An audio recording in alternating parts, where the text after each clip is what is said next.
আপনার অ্যাডেনিয়াম গাছগুলো কি বড় হচ্ছে না, ফুলও আসছে না, তাহলে আপনি ঠিক সময় ঠিক কেয়ারটা করছেন না। আমি দেখাবো এমন একটি মাসিক রুটিন যেটা ফলো করলে মাত্র 30 দিনের মধ্যেই অ্যাডেনিয়াম গাছগুলোর গ্রোথ যেরকম হবে, পাশাপাশি ফুলেও ভরে যাবে। তাহলে আজকের ভিডিওটি স্কিপ না করে শেষ পর্যন্ত দেখুন। স্কিপ করলে বাদ পড়তে পারে গুরুত্বপূর্ণ বিষয়। নমস্কার, ভার্চুয়াল গার্ডেনিং টিপস ইউটিউব চ্যানেলে আপনাদেরকে স্বাগত জানাই। প্রথমেই জানবো অ্যাডেনিয়ামের সঠিক বৃদ্ধি ও বেশি ফুল পেতে কোন সারের প্রয়োজন হবে, পাশাপাশি গাছ পিছু কতটুকু পরিমাণে সার দিতে হবে। সম্ভব হলে এই পুরো বিষয়টি নোট করে রাখুন, তাহলে আপনি যখন নিজের গাছের পরিচর্যা করবেন এই জিনিসগুলোর পরিমাণ ও সময় সঠিকভাবে করতে পারবেন, তাতে সুবিধে হবে। মাসিক কেয়ার প্ল্যানের প্রথম সপ্তাহের পরিচর্যা হিসেবে সরিষার খোলের তরল সার দিতে হবে। এই তরল সার তৈরির জন্য 1 লিটার ফ্রেশ জল নেবেন, তাতে ধরুন এই 25 থেকে 30 গ্রাম সর্ষের খোল, এক্ষেত্রে গুঁড়ো বা ঢেলা এই দুটোর মধ্যে যে কোনো একটা চয়েস করতে পারেন। এটাকে জলের মধ্যে 3 দিন পচিয়ে নিন। এবার এই যে লিকুইডটা তৈরি হলো এটা 1:2 অনুপাতে। বোঝার সুবিধার্থে বলি, 2 লিটার ফ্রেশ জলের সঙ্গে এই যে 1 লিটার তরল সার তৈরি হলো এটা মেশাবেন, তাহলেই খুব সহজে সর্ষের খোল পচা তরল সার তৈরি হবে। এই সারটি গাছ যদি ছোট হয় তাহলে 50 ml দিন, মাঝারি গাছের ক্ষেত্রে 100 ml, পাশাপাশি বড় গাছের ক্ষেত্রে 150 থেকে 200 ml দিন। এবার আসি দ্বিতীয় সপ্তাহে।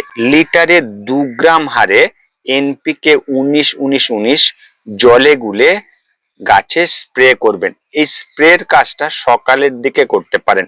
এই স্প্রে করার পাশাপাশি সমরেশিওর এনপিকে গুলো আপনি টবের মাটিতেও প্রয়োগ করতে পারেন। সেক্ষেত্রে গাছ যদি ছোট হয় 30 থেকে 50 ml দেবেন, মাঝারি গাছের ক্ষেত্রে 70 থেকে 100 ml, আর বড় গাছ হলে 150 ml পর্যন্ত দেওয়া যেতে পারে।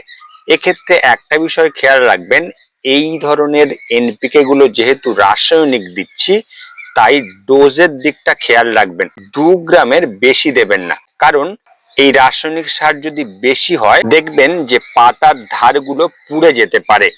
তৃতীয় সপ্তাহের পরিচর্যা হিসেবে গাছের রুটের গ্রোথের জন্য হিউমিক অ্যাসিড 1 গ্রাম 1 লিটার জলে গুলে ছোট, মাঝারি ও বড় গাছ যে টবে লাগিয়েছেন সেই টবের মাটি ভিজতে যতটুকু প্রয়োজন হবে ঠিক সেই পরিমাণে দেবেন। হিউমিক অ্যাসিড দেওয়ার 2 দিন পর ম্যাগনেসিয়াম সালফেট অর্থাৎ এপসাম সল্ট 2 গ্রাম 1 লিটার জলে গুলে সকালের দিকে গাছে স্প্রে করবেন।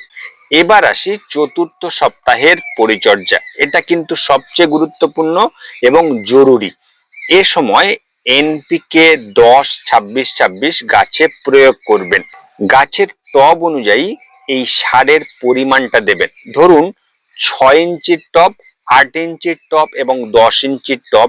6 ইঞ্চির টবে যে গাছ আছে সেই গাছের জন্য হাফ চামচ পরিমাণে এনপিকে 10-26-26 দিন। 8 ইঞ্চির টবে যে গাছটি রয়েছে তার জন্য 1 চামচ দেবেন। 10 থেকে 12 বা 15 ইঞ্চি পর্যন্ত যে সমস্ত গাছগুলি আছে সেই গাছের জন্য 1.5 থেকে 2 চামচ পর্যন্ত টবের মাটিতে প্রয়োগ করবেন। প্রথমে টবের উপরের মাটিটা একটু আলগা করে টবের একেবারে ধার বরাবর ছড়িয়ে দিয়ে মাটির সঙ্গে ভালো করে সার মিশিয়ে টবের মাটি ভিজতে যতটুকু জলের প্রয়োজন হবে সেই জল প্রয়োগ করবেন। এই এনপিকে 10-26-26 বিকালের দিকে প্রয়োগ করবেন, তাহলে রেজাল্ট খুব ভালো পাবেন। গাছের বৃদ্ধি বিকাশের জন্য যেরকম আমরা প্রতি সপ্তাহে স্টেপ বাই স্টেপ যে সারগুলো প্রয়োগ করার কথা বললাম, পাশাপাশি গাছে যাতে ফাঙ্গাস এবং পোকামাকড়ের উৎপাত না হয় সেজন্য 15 দিনের গ্যাপে একবার ফাঙ্গিসাইড ও একবার কীটনাশক প্রয়োগ করতে হবে। এক্ষেত্রে সাব ফাঙ্গিসাইড 1 গ্রাম 1 লিটার জলে গুলে স্প্রে করবেন, আর এই ফাঙ্গিসাইড স্প্রে করার 1 থেকে 2 দিন পর কাকা ইনসেকটিসাইড 1.5 ml 1 লিটার জলে গুলে বিকালের দিকে স্প্রে করবেন। তাহলে গাছে ফাঙ্গাস ও পোকামাকড় রোখা যাবে। এই পরিচর্যাটি যখন আমরা করছি দেখবেন গাছে ধীরে ধীরে কুঁড়ির দেখা দেবে। এই যখনই দেখছেন কুঁড়িগুলো ঠিক একেবারে ছোট্ট অবস্থায় রয়েছে, এই সময় যে কোনো একটা মাইক্রো নিউট্রিয়েন্টস গাছে প্রয়োগ করা অত্যন্ত জরুরি।